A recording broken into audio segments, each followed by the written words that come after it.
everybody, welcome back to Skyway Classics YouTube channel. We are now going for a ride in our 1967 Pontiac Firebird. Now, one of the things you may notice is that Firebird is almost like a Camaro, if you think about it straight. Taillights look alike. The fact that it's a half-frame car, not a full-frame car like a Chevelle. Some of the parts actually may be interchangeable, if I do remember correctly. But anyway, getting to the point here, our car has a very nice baby blue exterior paint job with a dark blue and black combination. Bucket seats with the stock shifter on the floor. Stock gauges in the front, as you see our speedo and gas gauge work.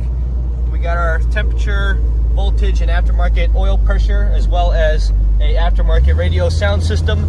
However, this car does have factory AC, as you can see. I have the factory vent in the dash and on the sides. Compressor may be new from underneath the engine, but it still works as it should. It's a very nice cruising little car, especially with the power top and power windows down. Very nice little cruiser. Got the old-fashioned wheel.